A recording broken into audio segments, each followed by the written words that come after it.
ನಿನ್ನೆ ಪ್ರೀತಿಸುವೆ ಭಾಗ 15. ಚಾಯ್ ಅಡಿಗೆ ಕುಂತರು ನಿಂತರು ರಾಘವನದ್ದೇ ಧ್ಯಾನ ಆಗಿಬಿಟ್ಟಿತ್ತು.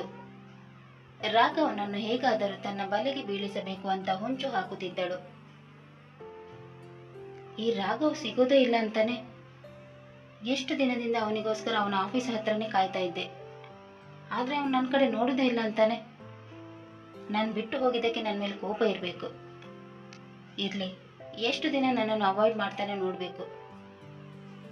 ಅವನಿರೋ ಪರಿಸ್ಥಿತಿಯಲ್ಲಿ ಅವನನ್ನು ಮದುವೆ ಆಗೋಕ್ಕೆ ಯಾರು ಮುಂದೆ ಬರಲ್ಲ. ಅವನ ಕೆಲಸದ ಪೋಸ್ಟ್ ದೊಡ್ಡದಿರ್ಬೋದು, ಆದ್ರೆ ಅವನ ಹೆಲ್ತ್ ಕಂಡೀಷನ್ ನೋಡಿ ಯಾರೂ ಹೆಣ್ಣು ಕೊಡೋಕ್ಕೆ ಮುಂದೆ ಬರಲ್ಲ. ಸೊ ಆ ವಿಷಯದಲ್ಲಿ ನನಗೆ ಯಾರೂ ಕಾಂಪಿಟೇಟರ್ ಇಲ್ಲ. ಅವನಿಗೆ ನಾನೇ ಗತಿ. ಇವತ್ತೆಲ್ಲ ನಾಳೆ ನನ್ನನ್ನು ಒಪ್ಕೊಳ್ತಾನೆ. ಒಂದ್ಸಲ ಅವನ ಜೊತೆ ಮದುವೆ ಆಗಲಿ, ಆಮೇಲೆ ಅವನ ದುಡ್ಡಿನ ಮೇಲೆ ನಾನು ಹಿಡಿತ ಮಾಡ್ತೀನಿ. ನನಗೆ ಹೆಂಗೆ ಬೇಕೋ ಹಂಗೆ ಜೀವನ ಮಾಡೋಕ್ಕಾಗುತ್ತೆ. ಅವನು ಯಾರಿಗೆ ಬೇಕು? ಅವನು ದುಡ್ಡನ್ನು ಸಿಕ್ಕರೆ ಸಾಕು. ಅವನ ಜೊತೆ ಮದುವೆ ಆಯಿತು ಅಂದರೆ ಜನಗಳು ನನಗೂ ಕೂಡ ಸೆಲ್ಯೂಟ್ ಮಾಡ್ತಾರೆ. ಮೆಂಟಲ್ ಪೇಷಂಟನ್ನು ಮದುವೆ ಆದಂತ ಜನ ನನ್ನ ಮೇಲೆ ಸಿಂಪತಿ ತೋರಿಸಿ ನನ್ನನ್ನು ಹಾಡಿ ಹೊಗಳ್ತಾರೆ. ಹಬ್ಬ ನೆನೆಸ್ಕೊಂಡ್ರೇನೆ ಗಾಳಿಯಲ್ಲಿ ತೇಲಾಡಿದ ಥರ ಆಗ್ತಾ ಇದೆ. ಆದರೂ ಅವನೊಬ್ಬ ಹುಚ್ಚ ಆಗಿದ್ದವನು. ಮತ್ತೆ ಏನಾದರೂ ಹುಚ್ಚು ಹಿಡಿದ್ಬಿಟ್ರೆ ಏನು ಮಾಡೋದು? ಏನಾದರೂ ಆಗಲಿ, ನನಗೆ ಮಾತ್ರ ದುಡ್ಡು ಸಿಕ್ಕರೆ ಸಾಕು. ನಾನು ರಾಯಲ್ ಲೈಫ್ ಎಂಜಾಯ್ ಮಾಡಬೇಕು. ಅದಕ್ಕೋಸ್ಕರ ಹೇಗಾದರೂ ಮಾಡಿ ಅವನನ್ನು ಮದುವೆ ಆಗಬೇಕು. ಇವತ್ತು ಏನಾದರೂ ಆಗಲಿ, ನಾನು ಅವನನ್ನು ಮೀಟ್ ಆಗೇ ಆಗ್ತೀನಿ. ಅವನ ಬಾಯಿಂದ ನಾನು ಇಷ್ಟ ಅಂತ ಹೇಳಿಸ್ಕೊಳ್ತೇನೆ ಅಂತ ಅಂದುಕೊಂಡ ಅವಳು ಅವನನ್ನು ಮೀಟ್ ಮಾಡಿ ಅವನ ಜೊತೆ ಯಾವ ರೀತಿ ಮಾತನಾಡಬೇಕು ಅಂತ ಪ್ರಿಪೇರ್ ಆಗತೊಡಗಿದಳು.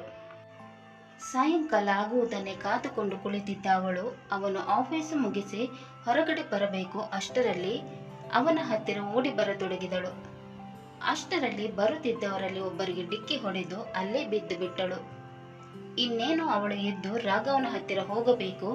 ಅಷ್ಟರಲ್ಲಿ ರಾಘವ್ ಕಾರು ಹತ್ತಿಕೊಂಡು ಹೋಗಿಬಿಟ್ಟಿದ್ದನು. ಇದನ್ನು ಕಂಡ ಛಾಯಾಳಿಗೆ ನಿರಾಸೆಯಾಯಿತು. ಛೆ, ಇವತ್ತು ಕೂಡ ರಾಘವನ ಜೊತೆ ಮಾತಾಡಕ್ಕಾಗಲಿಲ್ಲ.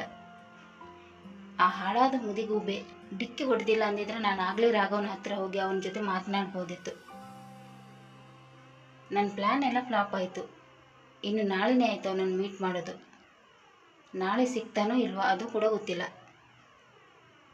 ಇಲ್ಲ, ಇನ್ನು ನಾನು ಟೈಮ್ ವೇಸ್ಟ್ ಮಾಡ್ಕೊಂಡು ಕೂತ್ರೆ ಆಗಲ್ಲ. ನಾಳೆ ಹೇಗಾದರೂ ಮಾಡಿ ಅವನ ಜೊತೆ ಮಾತಾಡಲೇಬೇಕು. ಅವಾಗಿನಿಂದ ಬಿಸಿಲಲ್ಲಿ ನಿಂತು ನಿಂತು ಸಾಕಾಗಿ ಹೋಯಿತು. ಈ ಹುಚ್ಚನನ್ನು ಮದುವೆ ಆಗೋಕ್ಕೆ ಇಷ್ಟೊಂದು ಕಷ್ಟಪಡಬೇಕಾ? ಇವನು ಏನಾದರೂ IAS ಆಫೀಸರ್ ಆಗಿರಲಿಲ್ಲ ಅಂದರೆ ನಾನು ಇವನನ್ನು ಎರಡು ಕೂಡ ನೋಡೋಕ್ಕೆ ಇಷ್ಟಪಡ್ತಾ ಇರಲಿಲ್ಲ. ಏನು ಮಾಡಲಿ, ದುಡ್ಡು ಬೇಕು, ಐಷಾರಾಮಿ ಜೀವನ ಬೇಕು ಅಂದರೆ ಅವನ ಕಾಲು ಆದರೂ ಹಿಡಿಬೇಕು. ಕಾರ್ಯವಾಸಿ ಕತ್ತೆ ಕಾಲು ಅಂತಾರಲ್ವಾ, ಹಾಗೆ ಒಳ್ಳೆ ಲೈಫ್ ಸ್ಟೈಲ್ ಬೇಕು ಅಂದರೆ ಅವನಿಗೋಸ್ಕರ ಈ ಬಿಸಿಲಲ್ಲಿ ಕಾಯಲೇಬೇಕು. ಇದೆಲ್ಲ ಅವನನ್ನು ಒಲಿಸಿಕೊಳ್ಳೋ ತನಕ ಮಾತ್ರ. ಆಮೇಲೆ ಯಾರು ಅವನನ್ನು ಕೇರ್ ಮಾಡ್ತಾರೆ? ನಾನು ನನ್ನ ಲೈಫನ್ನು ಎಂಜಾಯ್ ಮಾಡ್ಕೊಂಡು ಹೋಗ್ಬೋದು. ಈಗ ಮನೆಗೆ ಹೋಗಿ ಮತ್ತೆ ನಾಳೆ ಬರೋಣ ಅಂತ ಅಂದುಕೊಂಡ ಅವಳು ಮನೆ ಕಡೆ ಹೆಜ್ಜೆ ಹಾಕಿದಳು. ಸಾಯಂಕಾಲ ಆಫೀಸಿನಿಂದ ಮನೆಗೆ ಬಂದ ಕಾವ್ಯ ರಾಘವನನ್ನು ಇಷ್ಟಪಟ್ಟು ಮದುವೆಯಾಗುವುದರ ಬಗ್ಗೆ ತನ್ನ ತಾಯಿಯ ಬಳಿ ಹೇಳಿಕೊಂಡಳು. ಅಮ್ಮ, ನನಗೊಂದು ಹುಡುಗ ಇಷ್ಟ ಆಗಿಬಿಟ್ಟಿದ್ದಾನೆ. ಅವನನ್ನೇ ಮದುವೆ ಆಗ್ಬೇಕಂತ ಅಂದ್ಕೊಂಡಿದ್ದೀನಿ. ಇದ್ರ ಬಗ್ಗೆ ನಿಮ್ಮ ಅಭಿಪ್ರಾಯ ಏನಮ್ಮ? ಹುಡುಗ ಒಳ್ಳೆಯವನ ಅಂತ ತಿಳಿದುಕೊಂಡಿದ್ಯಾ? ಕೆಲಸ ಏನು ಮಾಡ್ತಾ ಇದ್ದಾನೆ? ಅವನ ಮನೆಯಲ್ಲಿ ಯಾರ್ಯಾರಿದ್ದಾರೆ? ಹುಡುಗ ಒಳ್ಳೆಯವನೇ ಅಮ್ಮ. ಮುಂಚೆ ನಮ್ಮ ಆಫೀಸಿನಲ್ಲಿ ಕೆಲಸ ಮಾಡ್ತಾ ಇದ್ದ.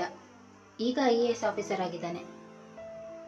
ಅವನ ಮನೆಯಲ್ಲಿ ಅವನ ಅಮ್ಮ ಮತ್ತು ತಮ್ಮ ಇದ್ದಾರೆ. ಒಳ್ಳೆ ಕೆಲಸದಲ್ಲಿ ಇದ್ದಾನೆ, ಒಳ್ಳೆಯವನಂತೀಯ. ನಿಮ್ಮಿಬ್ಬರಿಗೆ ಒಪ್ಪಿಗೆ ಇದ್ರೆ ನನಗೇನು ಅಭ್ಯಂತರ ಇಲ್ಲ.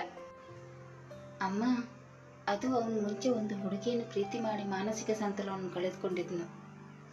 ಆದರೆ ಈಗ ಮೆಡಿಸಿನ್ ತಗೊಂಡು ಸರಿಯಾಗಿ ಇದ್ದಾನೆ. ನಿಮಗೆ ಈ ವಿಷಯ ಗೊತ್ತಿರಲಿ ಅಂತ ಹೇಳ್ತಾ ಇದ್ದೀನಿ. ಏನೇ ಹೇಳ್ತಾ ಇದೀಯಾ? ಮಾನಸಿಕ ಸಂತುಲನ ಕಳೆದುಕೊಂಡಿದ್ದಾನೆ ಅಂದರೆ ಅವನ ಜೀವನ ಪೂರ್ತಿ ಮೆಡಿಸಿನ್ ತಗೋಬೇಕಾಗತ್ತೆ ಅಲ್ವಾ? ಮುಂದಕ್ಕೆ ಏನಾದರೂ ತೊಂದರೆ ಆದರೆ ಏನು ಮಾಡ್ತೀಯಾ? ಆ ಥರ ಏನಾಗಲ್ಲಮ್ಮ. ಅಷ್ಟು ಕಠಿಣ ಪರಿಸ್ಥಿತಿಯನ್ನು ಎದುರಿಸಿ IAS ಆಫೀಸರ್ ಆದವರು ಅವರು. ಮುಂದಕ್ಕೂ ಚೆನ್ನಾಗೇ ಇರ್ತಾರೆ. ನಿಮಗೆ ನಿಮ್ಮ ಮಗಳ ಮೇಲೆ ನಂಬಿಕೆ ಇಲ್ವಮ್ಮ? ನನಗೆ ನಿನ್ನ ಮೇಲೆ ನಂಬಿಕೆ ಇದೆ ಕಣೆ. ಸರಿ, ನೀನು ಚೆನ್ನಾಗಿರ್ತೀಯ ಅಂದರೆ ನಾನು ಬೇಡ ಅಂತೀನಾ? ನನಗೆ ಈ ಸಂಬಂಧ ಒಪ್ಪಿಗೆ ಇದೆ. ತಾಯಿಯ ಮಾತು ಕೇಳಿದ ಅವಳು ಖುಷಿಯಿಂದ ತನ್ನ ತಾಯಿಯನ್ನು ತಬ್ಬಿಕೊಂಡು, ಥ್ಯಾಂಕ್ ಯು ಅಮ್ಮ, thank you so much, I love you ಅಮ್ಮ ಅಂತ ಹೇಳಿ ತನ್ನ ರೂಮಿಗೆ ಹೋಗಿ ರಾಘವನಿಗೆ ಕಾಲ್ ಮಾಡಿದಳು. ಕಾಲ್ ರಿಸೀವ್ ಮಾಡಿದವನು ಮಾತಿಗೆ ಹೇಳಿದನು, ಏನು ಯಜಮಾನ್ತಿ ಇಷ್ಟು ಹೊತ್ತಲ್ಲಿ ಕಾಲ್ ಮಾಡಿರೋದು? ಯಾಕೆ ಯಜಮಾನ್ರಿಗೆ ನಾನು ಕಾಲ್ ಮಾಡಿದರೆ ಇಷ್ಟ ಆಗಲ್ವಾ? ಇಷ್ಟ ಆಗಲ್ಲ ಅಂದರೆ ಹೇಳಿ, ಕಾಲ್ ಕಟ್ ಮಾಡಿಬಿಡ್ತೀನಿ. ಕೋಪ ಬೇರೆ ಬರುತ್ತಾ ನನ್ನ ಯಜಮಾನ್ತಿಗೆ? ಮತ್ತೆ ನೀವು ಕಾಲ್ ಯಾಕೆ ಮಾಡಿರೋದು ಅಂತ ಕೇಳಿದರೆ ಕೋಪ ಬರಲ್ವಾ? ನಿಮ್ಮ ಜೊತೆ ಮಾತನಾಡಬೇಕು ಅಂತ ಅನ್ನಿಸ್ತು, ಅದಕ್ಕೆ ಕಾಲ್ ಮಾಡಿದೆ. ಇನ್ಮೇಲೆ ಕಾಲ್ ಮಾಡೋದೇ ಇಲ್ಲ. ಅಯ್ಯೋ ಮಾರೈತಿ, ಹಾಗೇನಾದರೂ ಮಾಡಿಬಿಟ್ಟಿರ? ಸುಮ್ಮನೆ ತಮಾಷೆ ಮಾಡಿದೆ ಅಷ್ಟೇ. ಅದಕ್ಕೆ ಇಷ್ಟೊಂದು ಸಿಟ್ಟು ಬರುತ್ತೆ ಅಂತ ನಾನು ಅಂದ್ಕೊಂಡೇ ಇಲ್ಲ. ಸಾರಿ ಕಣಮ್ಮ. ಸಾರಿ ಎಲ್ಲ ಯಾಕೆ, ನಾನು ಕೂಡ ತಮಾಷೆ ಮಾಡಿದ್ದು. ಇನ್ಮೇಲೆ ನೀವು ನನಗೆ ನೀವು ನಿಮಗೆ ಅಂತ ಸಂಬೋಧಿಸಬೇಡಿ, ನನಗೆ ಇಷ್ಟ ಆಗಲ್ಲ. ಆಯಿತು ಯಜಮಾನ್ತಿ, ಇನ್ಮೇಲೆ ನೀವು ಅಂತ ಸಂಬೋಧನೆ ಮಾಡಲ್ಲ, ಓಕೆನಾ? ಮತ್ತೆ ಏನು ವಿಷಯ, ಏನಾದರೂ ಹೇಳಬೇಕಿತ್ತಾ? ಹಾಂ, ಒಂದು ಗುಡ್ ನ್ಯೂಸ್ ಇದೆ. ಅಮ್ಮ ನಮ್ಮಿಬ್ಬರ ಮದುವೆಗೆ ಗ್ರೀನ್ ಸಿಗ್ನಲ್ ಕೊಟ್ಟರು. ಆ ಖುಷಿ ವಿಷಯನೇ ನಿಮ್ಮ ಹತ್ರ ಹಂಚ್ಕೊಳ್ಬೇಕು ಅಂತ ಅನ್ನಿಸ್ತು, ಅದಕ್ಕೆ ಕಾಲ್ ಮಾಡಿದೆ. ಓ, ಸಚ್ ಎ ಗ್ರೇಟ್ ನ್ಯೂಸ್. ಒಳ್ಳೆಯ ಸುದ್ದಿನ ಕೊಟ್ಬಿಟ್ಟೆ. ಮತ್ತೆ ನೀವು ಯಾವಾಗ ನಿಮ್ಮ ಮನೆಯಲ್ಲಿ ಮಾತನಾಡ್ತೀರಾ? ನಮ್ಮ ಮನೆಗೆ ಬಂದು ಯಾವಾಗ ಹೆಣ್ಣು ಕೇಳ್ತೀರಾ? ನಮ್ಮ ಮನೆಯವರನ್ನು ಒಪ್ಪಿಸಿ ಆದಷ್ಟು ಬೇಗ ಬರ್ತೀನಿ, ಸರಿನಾ? ಈ ವಿಷಯನ ನಾನು ನನ್ನ ಅಮ್ಮನ ಹತ್ರ ಡಿಸ್ಕಸ್ ಮಾಡಬೇಕು. ಸರಿ, ನಾನು ನಿನಗೆ ನಾಳೆ ಕಾಲ್ ಮಾಡ್ತೀನಿ, ಬಾಯ್ ಅಂತ ಹೇಳಿ ಕಾಲ್ ಕಟ್ ಮಾಡಿ ತನ್ನ ತಾಯಿಯ ಹತ್ತಿರ ಬಂದನು. ಅಮ್ಮ, ನಾನು ಮದುವೆ ಮಾಡ್ಕೋಬೇಕಂತ ಅಂದ್ಕೊಂಡಿದ್ದೀನಿ. ಹೌದೇನು? ಒಳ್ಳೆ ವಿಷಯ ಹೇಳಿದೆ. ನಾನೇ ನಿನಗೆ ಹೇಳಬೇಕಂತ ಅಂದ್ಕೊಂಡಿದ್ದೆ, ಅಷ್ಟರೊಳಗೆ ನೀನೇ ಹೇಳಿದೆ.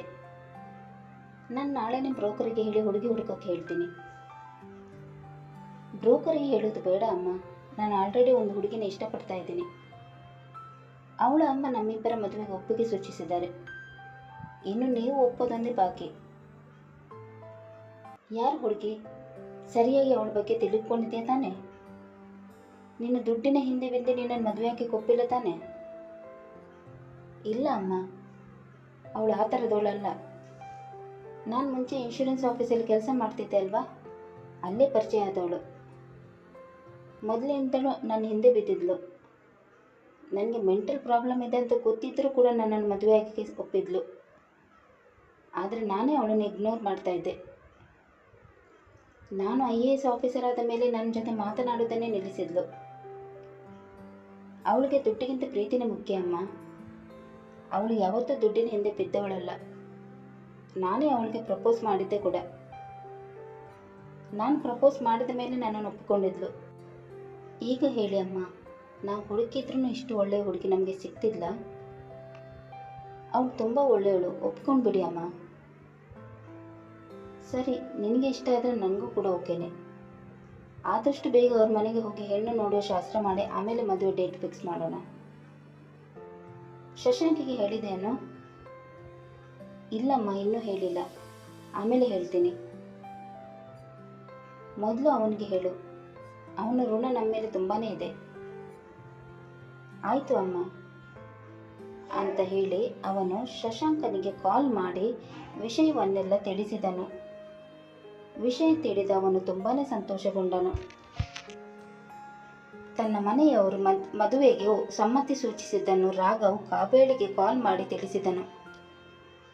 ವಿಷಯ ತಿಳಿದ ಅವಳು ತುಂಬಾ ಸಂತೋಷಗೊಂಡಳು. ಮುಂದಿನ ಶುಕ್ರವಾರ ಹೆಣ್ಣು ನೋಡುವ ಶಾಸ್ತ್ರವನ್ನು ಇಟ್ಟುಕೊಂಡಿದ್ದರು. ಕಾವ್ಯ ಖುಷಿಯಿಂದ ತೇಲಾಡುತ್ತಿದ್ದಳು. ಕತೆ ಮುಂದುವರಿಯಿತು. ರಾಘವ್ ಮತ್ತು ಕಾವ್ಯಳ ಖುಷಿಗೆ ಛಾಯಾಳ ಕರಿನೆರಳು ಬೀಳುತ್ತೋ ಅಂತ ತಿಳಿಯಲು ಮುಂದಿನ ಸಂಚಿಕೆಗಾಗಿ ಕಾಯೋಣ. ಅಲ್ಲಿಯ ತನಕ ಈ ಕತೆ ನಿಮಗೆ ಇಷ್ಟವಾದಲ್ಲಿ ಲೈಕ್ ಮಾಡಿ, ಶೇರ್ ಮಾಡಿ ಮತ್ತು ಸಬ್ಸ್ಕ್ರೈಬ್ ಮಾಡೋದನ್ನು ಮಾತ್ರ ಮರಿಬೇಡಿ. ಧನ್ಯವಾದಗಳು.